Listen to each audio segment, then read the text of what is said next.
Solutions. Yeah. I think we find ourselves at a crossroads. There's one way to turn this around, maybe. I'd call the Swedish model.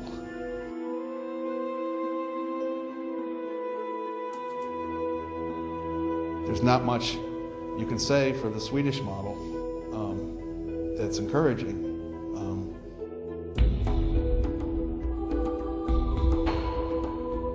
If you've got a country or a region of the world that is losing population, that's devastating. I mean, that would say that that region would be in a depression, we'd call it in economics.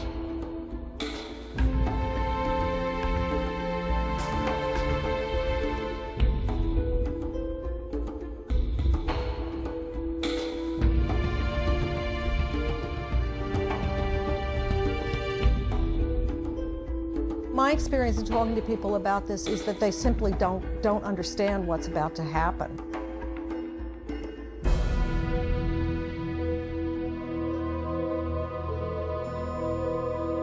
There's not much quibble.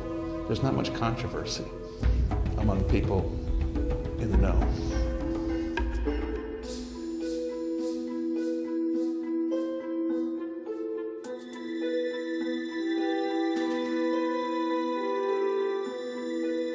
We have entered into a new phase of modern history.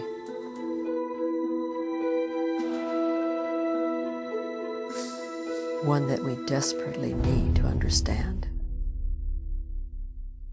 You know, there's been a great decline in maybe 70 countries now that are below replacement fertility.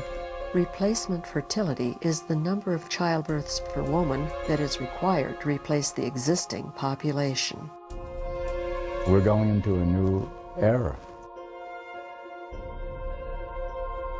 Why is this aging, and why is this demographic winter occurring? It's happening in rich countries, it's happening in poor countries, it's happening in Catholic countries, Islamic countries, and that is everywhere people are having fewer and fewer children.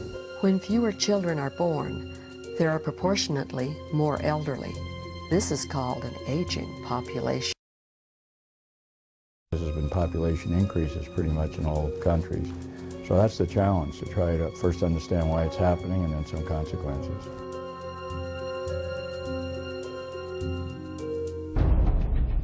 The reason the world has a population explosion over the past century is not because human beings suddenly started breeding like rabbits. It's because they finally stopped dying like flies. What's really driven up human numbers has been a health explosion. The population of children in the world has already declined. And yet, world population will probably grow by another 1.7, 1.8 billion. It's a paradoxical reality until you do the simple arithmetic to see what's happening to the population of different age groups. Certain population reduction in at least some countries, and in many countries without immigration, enters us into unknown terrain where there are potentially very significant negative consequences. Subreplacement fertility a generation and more ago means that the working age population, age 15 to 64, is going to be slowing and then peaking and then declining more or less indefinitely as far as the demographer's eye can see. In previous eras in which we had manpower shortages, we resorted to things like slavery and indentured servitude. And gradually, as the world population took off, beginning in the 18th century, we freed more and more categories of people from slavery, from debt peonage. Most people think, because they've seen it all their life, real estate only goes up. They're not making more of it. Population's growing, and real estate doesn't always go up. It was down a lot of the early 1900s, and particularly in the 1930s in that depression. Northern Italy and parts of Spain, with fertility rates below 1. In a abandoned villages all around Europe. First, there's few births. Fertility rate is very low. It's 1.38 in Europe, whereas the rate needed for survival is 2.1. While Western Europe is experiencing low fertility, parts of Eastern population decline.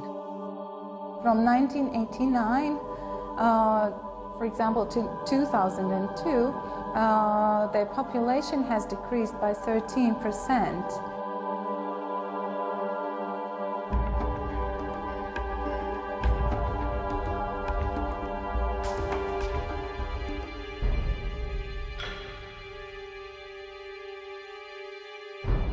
The United States will face severe problems even before population itself may begin to decline. Imagine if all your taxes went for nothing but Social Security and Medicare, and you still didn't have health care as a young person. All right, so we face real challenges here. Low fertility levels, which is the main cause of declining populations, means we don't have so many people in working ages compared to those who are retired and collecting retirement and other benefits. How are we going to finance it in the future? It's also true that never in history have we had economic prosperity accompanied by depopulation.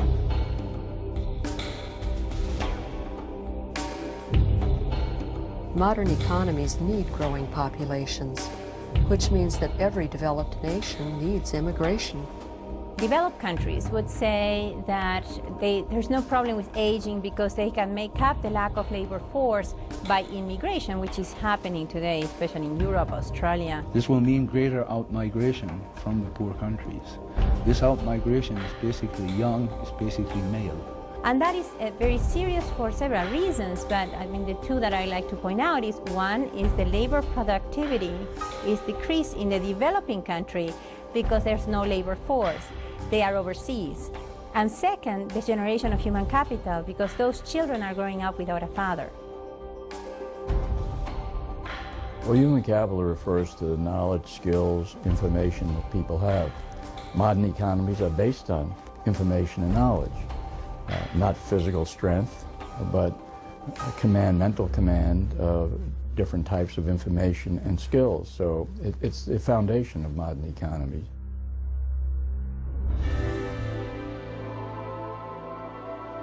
Any economy that doesn't have substantial investments in its people's human capital won't be able to become a modern or a rich economy. It would be ironic and it would be very unjust that the poor countries should come out to bail out the rich countries because the rich countries have been delinquent in doing their homework to keeping up stable and strong families, and then they themselves would lose theirs, bailing us out. This chapter is about the American family and why it is that, that the United States is having enough children to replace itself, more or less. I think many people would say it's Hispanic immigrants that are having children fairly early, having 2 or 3, when Greece and Spain and France and Italy and Japan and Russia, all of Eastern Europe, have fertility that's much below replacement. Mexico has experienced an incredible birth dearth. The decline in fertility in Mexico is without precedent in world history. Americans have this vision that there'll always be Mexicans trying to come across the border and that we need some huge wall to keep them out. Well, careful what you wish for, because not only in Mexico, but throughout Latin America, we're seeing these dramatic declines in fertility. 60% of U.S. population growth since 1990 has come from immigrants and their children, mostly Hispanic immigrants. Adam Smith, probably the greatest of all economists, once wrote that prosperity is associated with growing populations and depression, he didn't quite use that word, but he meant that, is associated with declining population. It's new, could lead to very serious other negative consequences. These are a few that I mentioned. Before we go further into the consequences of demographic winter, let us first explore the causes. How did we get here? Why did fertility decline so much? I mean, that's the $64,000 question, as we say. I wouldn't say we know all the reasons by a long shot, but I think we know, and evidence suggests some of the very important reasons. One is the growing value of the time of mothers, working mothers, educated mothers. The more successful women become in the workplace before they have their children, the higher the opportunity costs when they have their kids. So it's harder to leave work. So they don't want to spend as much time having children as participating in the labor force and doing other things. That's clearly been important.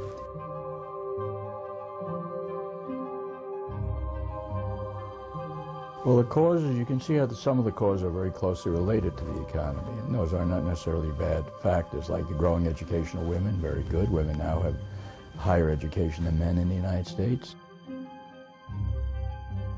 Many more women are enrolled in college than men, so that's one consequence. A second very important factor, richer countries have more money to spend, but they also have greater aspirations because they're in richer economies. They want to spend more on themselves, adults, and they want to spend more on their children. Affluence doesn't just mean that we buy more stuff. It means that we also want to live our lives as individuals as opposed to being in large groups. So what they do is, they have fewer children and invest more in each child. When you look at all of the social science data, there seems to be one predictor that explains fertility levels better than any other, and that is desired family size, as expressed by women who are so surveyed. Economists tell us that as countries and individuals become prosperous, they tend to desire fewer children. I think the sexual revolution is the most profound event of the 20th century, quite honestly.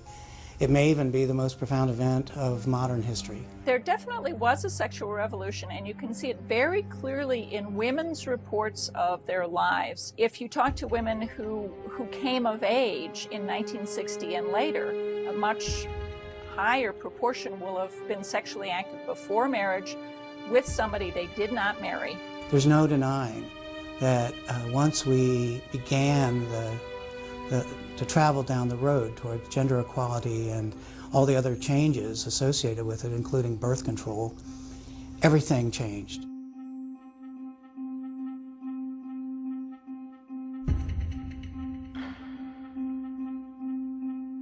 Women who came of age after about 1960 had more partners, are more likely to divorce, more likely to have worked than women who came of age in the 40s, the 30s, 40s, or 50s.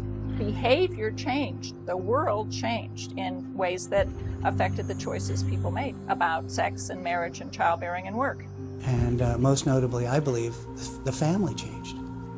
For multiple reasons, social scientists believe that the sexual revolution had both direct and indirect effects on fertility decline. The one thing that's least discussed in our nation is the rising rate of cohabitation, non-marital cohabitation. Cohabiting couples tend to have fewer children than married couples, and it also pushes the age of marriage up and up. And one of the biggest reasons for the low fertility is people have children too late.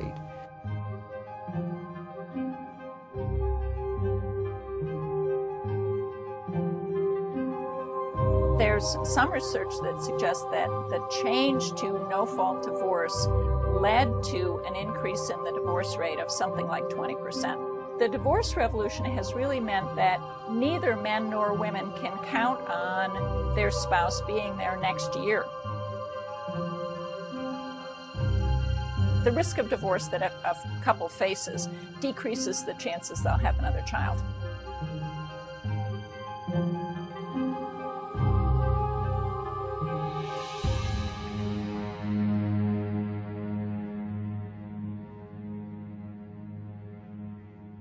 One final cause. Various assumptions had huge impacts on the number of children that were desired. We will look at one of those.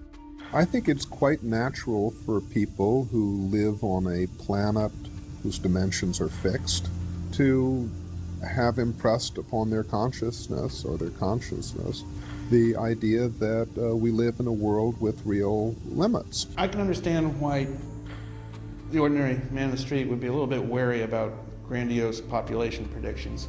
After all, the last thing I ever heard from demographers was we were on the throes of this population bomb. Human numbers on the planet, the 20th century, quadrupled, we think. And over this same period of time, the international inflation-adjusted price of rice and wheat and corn dropped by about 70%.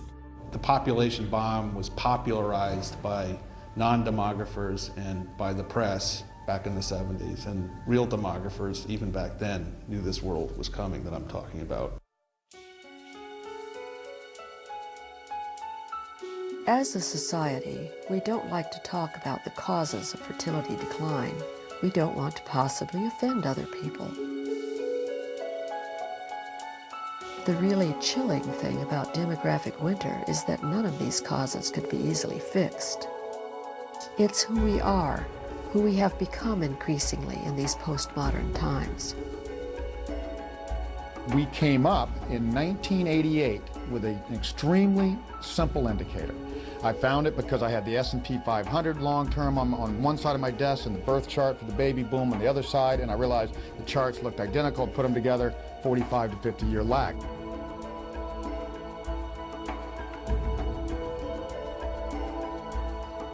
Take 1961, which was the peak year of baby boom births before births turned down, and add 48, the average spending, that gives you a peak around late 2009. So it really is that simple. Baby boomers earn and spend more money till around late 2009, and then they slowly earn and spend less money, and the stock market simply follows that, because it's not their savings and investment habits that drive the stock market, which some economists think. It's spending, because spending drives the earnings of companies. A third problem is investments for medicine and other ways. That's partly contingent on having a lot of potential consumers. The projections for Western Europe are that the group 30 to 44 years of age is going to drop very significantly in size. When you have declining number of consumers at different ages, you discourage research and development, productivity growth, which is the engine, fundamentally the engine of growth in any economy. Why does that in particular matter?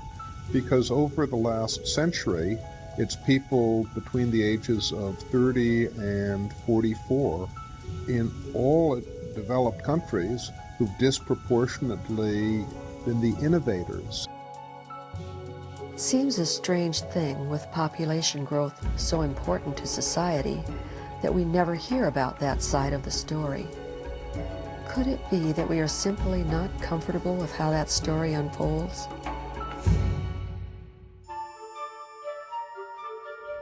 Young men are no longer motivated to marry and assume marital responsibilities for the sake of sexual gratification. This new period of life has not been as good for men.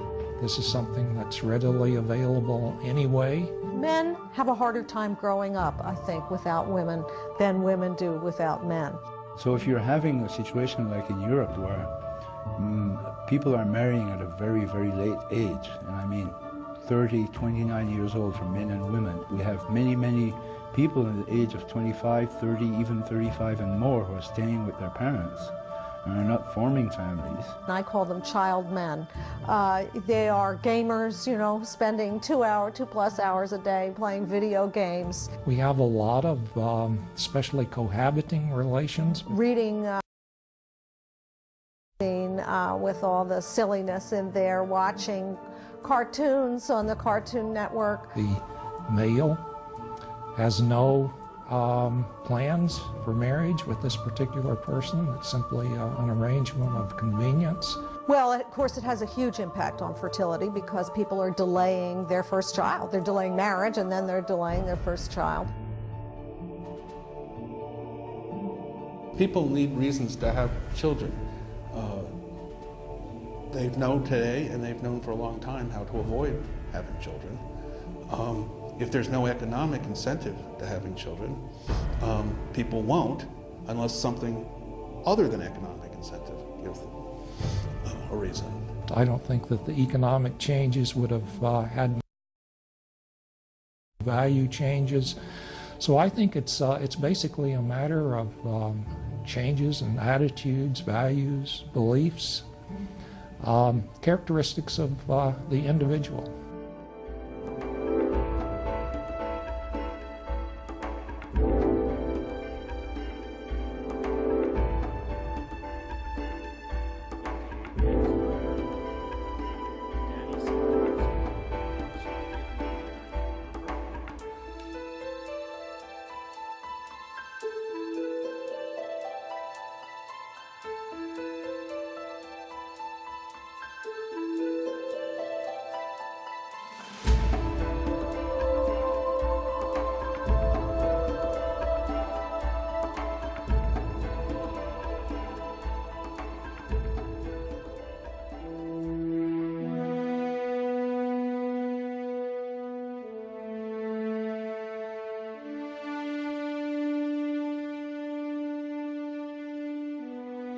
The stock market, from the beginning of 1990 to its bottom in 2003, went down 80%. Now, these are blue chip stocks, the Nikkei.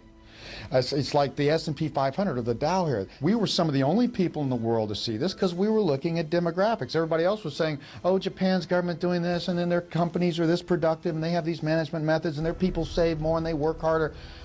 Those were all symptoms. Demographics said, boom, and then bust.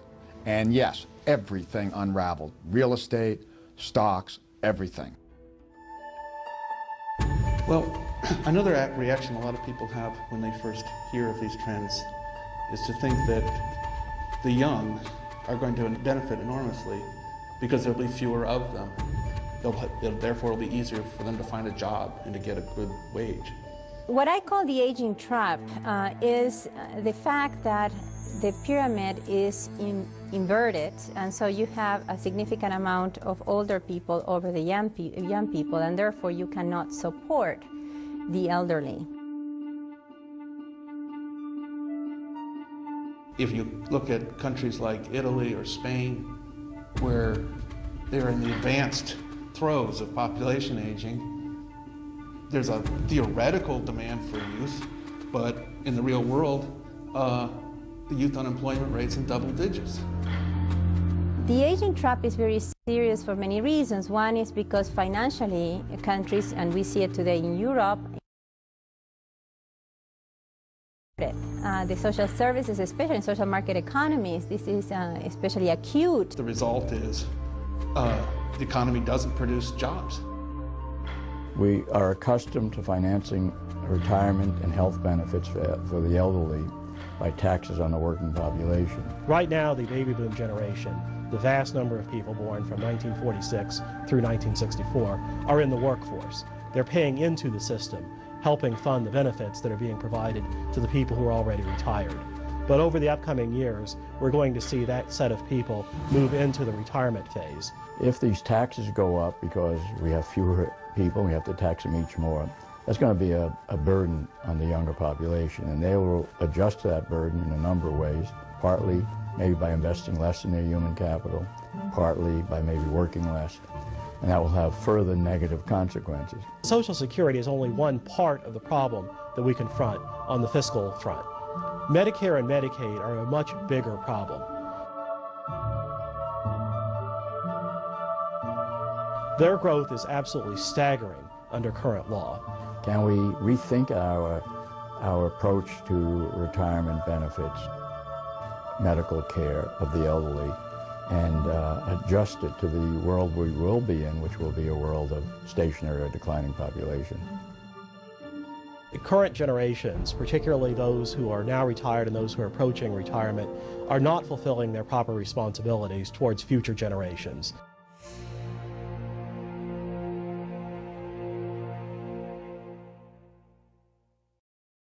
Japan was a great leading indicator for developed countries and Western countries because they were the first to age because they didn't have the baby boom after World War II. When the United States, North America, Canada included, lesser degree Australia, New Zealand, and most of Europe, slow. Now you're talking 60–70% of the world economy. Even though emerging countries are growing rapidly, we're still the majority of these Western countries.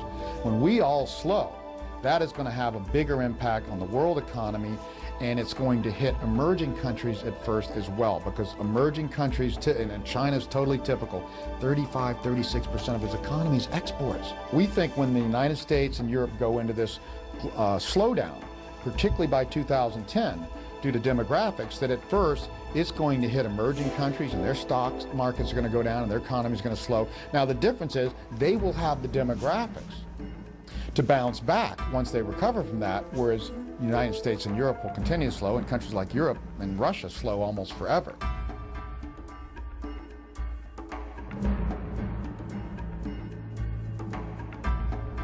Ну, естественно, что если все будет продолжаться так, как продолжается, семья умрет, и воспроизводство населения остановится со всеми прелестями, которые с этим связаны. Не будет браков, не будет детей, и ничего не будет. Вот. Но оптимисты говорят, ну и хорошо, вот, будем на фабриках производить детей, без участия мужчин и женщин, как говорится.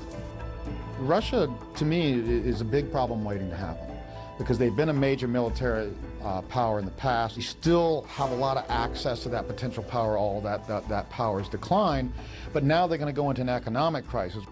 Russia's government is going to be dealing with a collapsing economy, much greater falling taxes.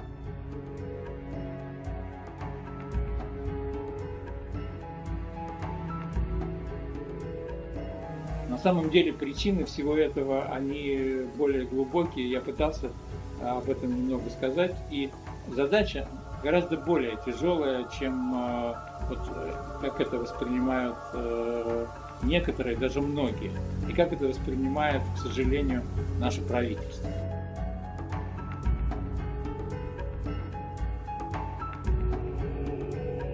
One of the big changes in our culture, which is both a reflection and a cause of a lot of these things we've been talking about, is the fact that in times past, people were far more concerned about and focused on children.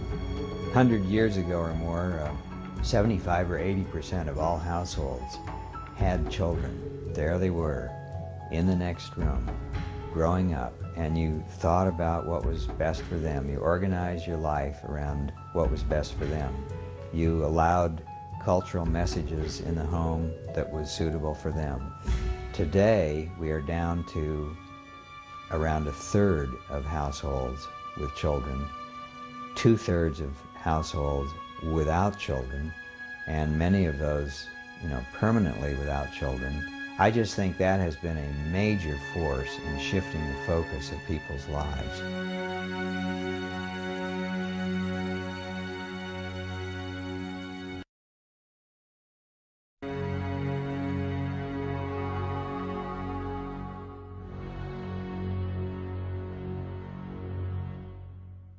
Where I think the bad news is about children is in the stability of their lives. One of the things that developmental psychologists tell us is that children thrive in stable and predictable relationships. The child thrives on the relationship between the parent, not necessarily on the relationship to father and mother, which are both good individually for the child.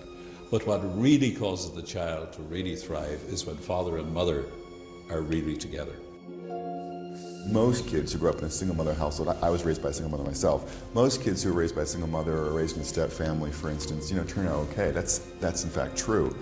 At the same time though, and we have to be, I think, very honest about acknowledging this, kids who are raised outside of an intact married household are much more likely to experience problems.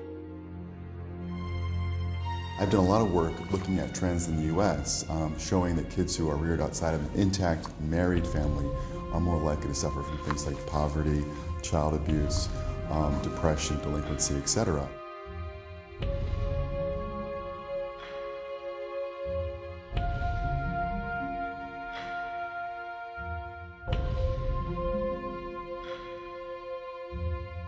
I think a social contract is a great metaphor for the relationship between adults and children in a society. Where I think things are less happy is in the general sense of an obligation to children generally. Definitely not fair for the children, and I think that the children are not necessarily going to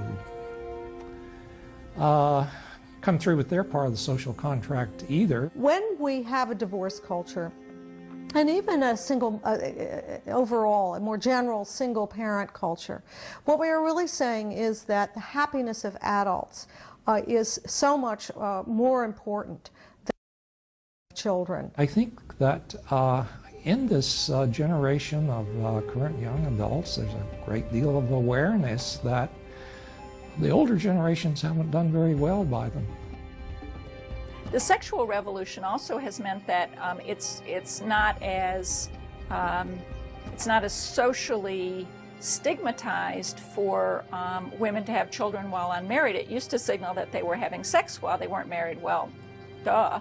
The result of all this is that the percentage of out-of-wedlock births grows, and now is up to nearly 40%. Young women, women who find themselves pregnant, don't have a suitable spouse, have the baby anyway. Well, when so many children are born out of wedlock, they tend, not always, but they tend to not get as much parental investment and involvement in the very early stages. The family is a key for the generation of human capital, moral capital, and social capital.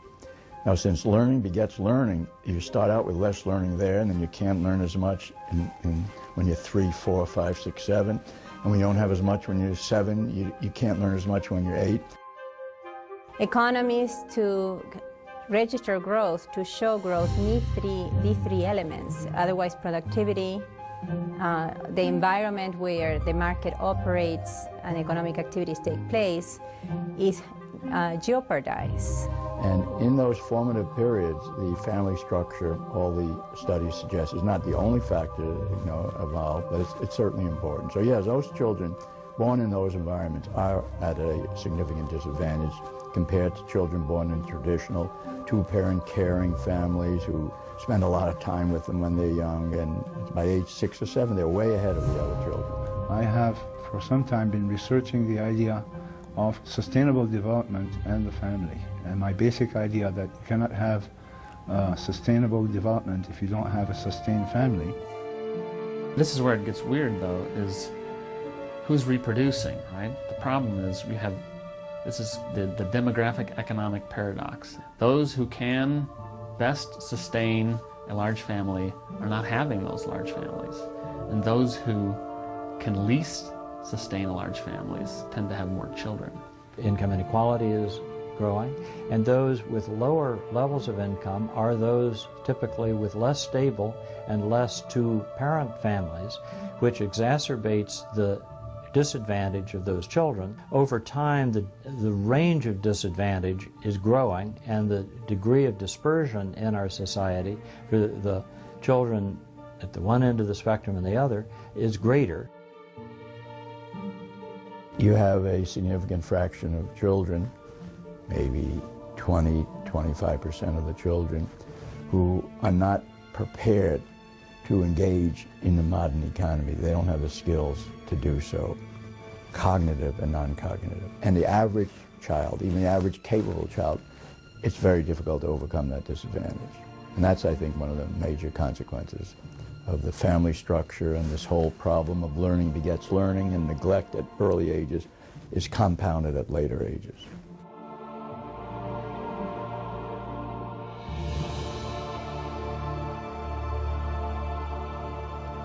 One of the questions, of course, is whether or not these same kinds of trends are applicable to Europe, because particularly in Northern Europe, one of the big differences between Northern Europe and the United States is the generosity of the welfare state. The state makes much more investment in children, in daycare, in subsidies for mothers, and in all sorts of different ways tries to smooth the conflict between work and family that makes it very hard for many people to have the children that they want. What my research is indicating is that that's not the case. There certainly is less of an impact on poverty when marriage breaks down in Northern Europe.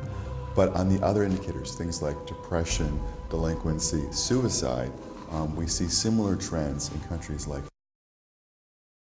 While these are surely unintended consequences, it begins to seem as if nothing will be spared by the storms of demographic winter.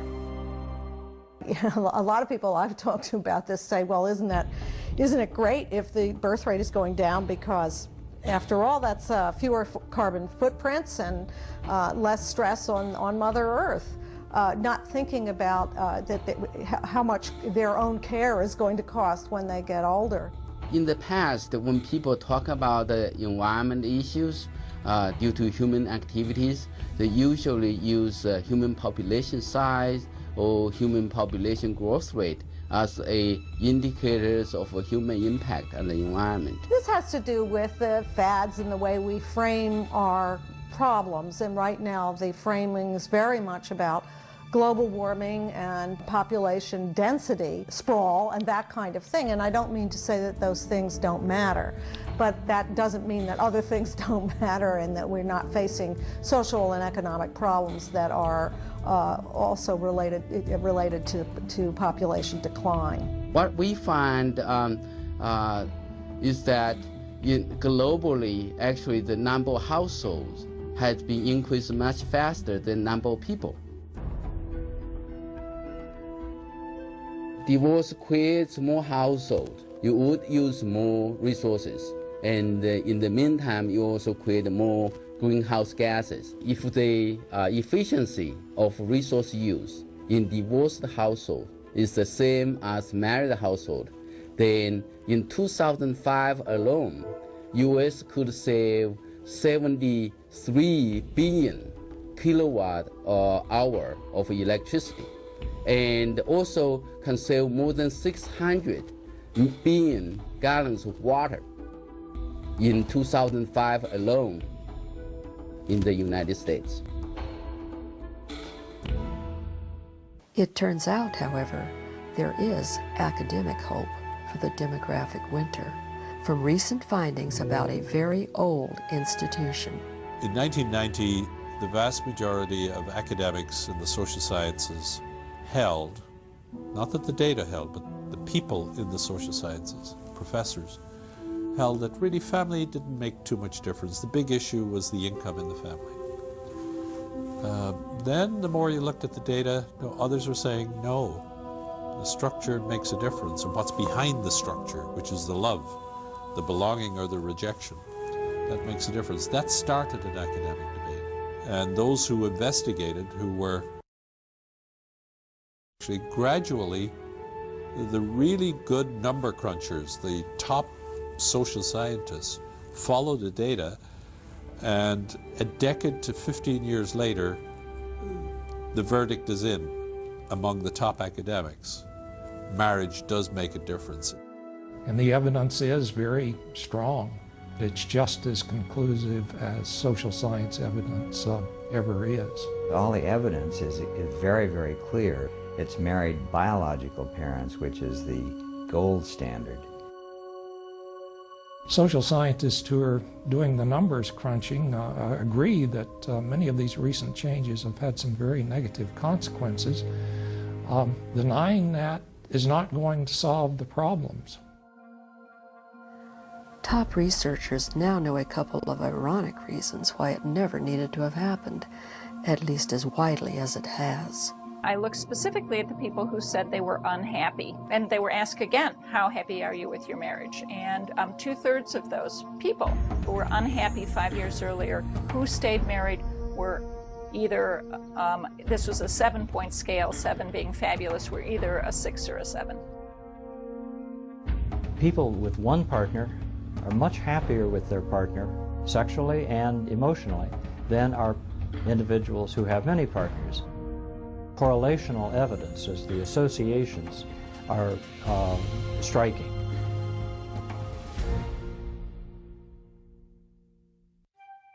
It may be too late For although economists and social scientists tell us that this is not a political issue, it remains perhaps the most highly politically incorrect one. There's a dispute, I think, between people who are making moral claims about family, divorce, cohabitation, gay marriage, all sorts of that.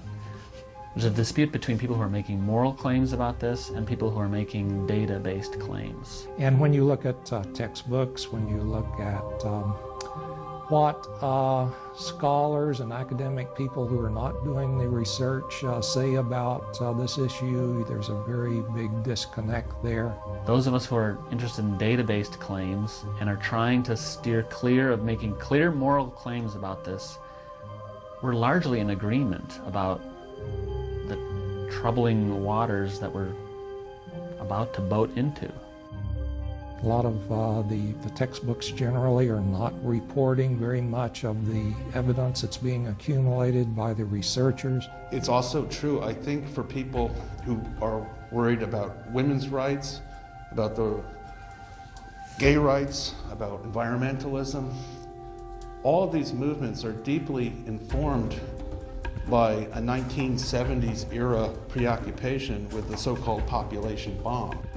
People who are out there teaching, primarily in smaller colleges and universities, they really don't want to go into their classes and talk about how differences in family form make a difference in terms of child outcomes. If suddenly we live in a world in which people understand that the future is one of depopulation, then all of those progressive causes will have to find a new way of arguing. Interest groups that support families are very marginal in the political competition.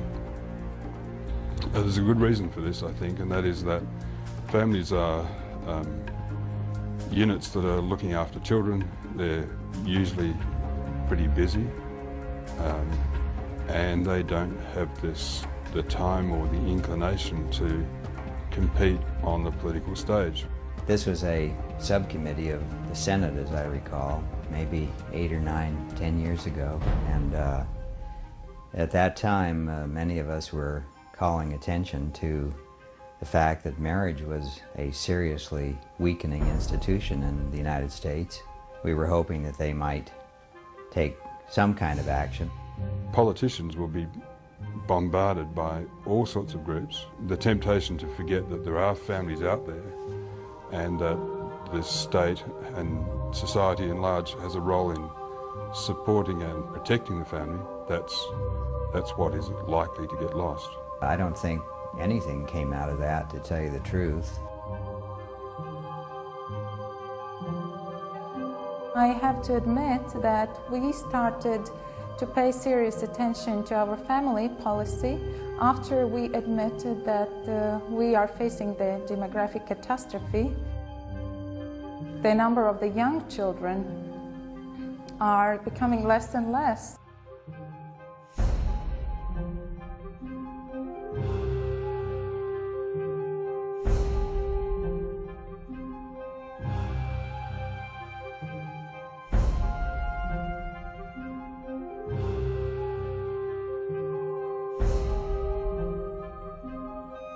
And for such a small nation as Latvia, it might even endanger the survival of our nation. So it's very crucial for us to change the demographic situation. And we, as the policymakers, think that the best way to improve the demographic situation is by strengthening the families.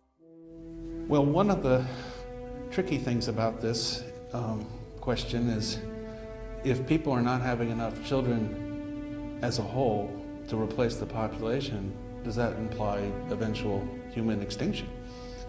And I think the answer actually is no, because there are children still being born. It's just that they're disproportionately being born to people of faith. That's true whether we're talking about Orthodox, fundamentalist Christians, fundamentalist Muslims around the world, people of the book, tend to have larger families than their secular counterparts. The evolutionary biology of sex is all about reproduction, which is sort of a mystery to me. If in fact we are hardwired to reproduce, why are so many people not interested in reproducing? For those of us who were raised to believe in the teachings of Thomas Malthus or Charles Darwin, for example, these trends are very hard to absorb. I mean, the most intelligent people in the world are not interested in reproducing. Darwinism, for example, presumes that organisms always breed up to the limits of their resources. And this is what causes the competition and survival of the theory. And yet here we look and you see there's one great big species that stands as an exception to this, apparently. And that one species would be human beings. They stake a lot on the idea that men are interested in reproducing themselves as much as possible. And men are interested in sex. None of us doubt that. But are they really interested in reproducing themselves? Have they always been interested in that? I don't know. A lot of that's speculation. The only way you can sort of preserve the theory is to say, well, human beings are on the road to extinction. They're maladapted to their environment. Or you can say, as I just said previously, that certain kinds of human beings are on the way to extinction. In particular, people who, for lack of faith, don't go forth and multiply. We find ourselves at a crossroads. There's one way to turn this around, maybe, I'd call the Swedish model. That's one way. The other way is a return to traditional values, and specifically patriarchy, properly understood, which was a value system that at the end of the day persuaded both men and women not only to have children, but to take responsibility for them. There's not much you can say for the Swedish model that's encouraging. The Swedish birth rate, despite these massive subsidies to parenthood, it's higher than in many other parts of Europe, but still not high enough to replace the population.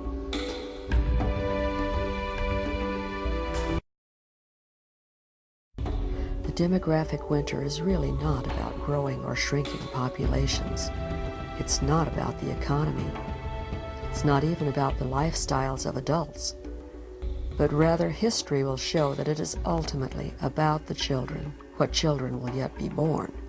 It is they who will be consigned to wade through life's journey, burdened by the consequences of the demographic winter.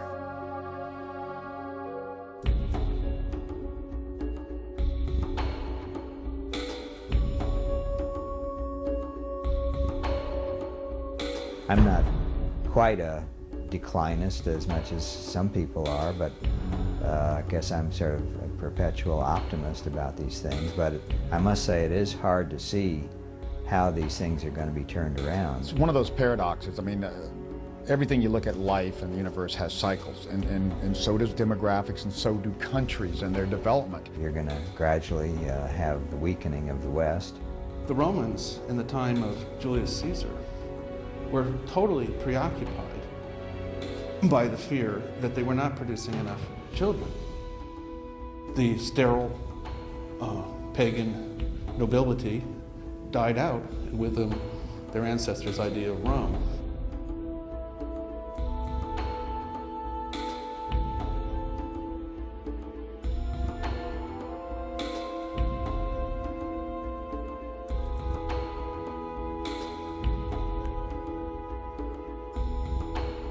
You look back in history and no part of the world stays dominant forever. I mean, Rome was great, and now they're, Italy's doing well, but they're nowhere near leading the world. And Greece used to absolutely dominate innovation and philosophy and science.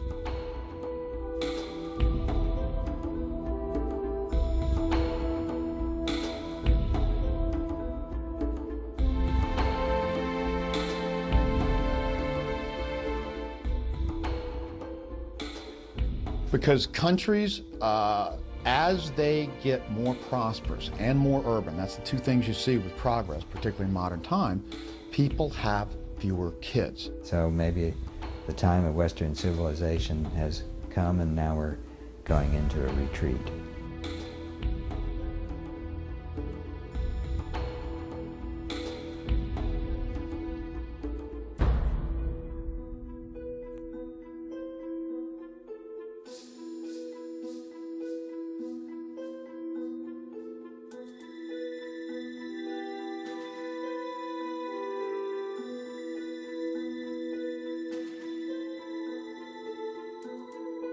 And if it helps, you know, just so you know,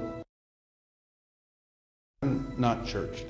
I work for a progressive secular think tank, right? And you can say this in your documentary in terms of... You're saying that it's actually your own. Oh, okay. I have one child adopted.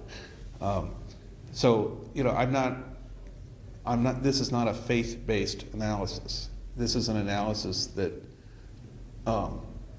may eventually bring me to faith, but is not driven by faith. It just turns out these are where the facts take you when you look at population.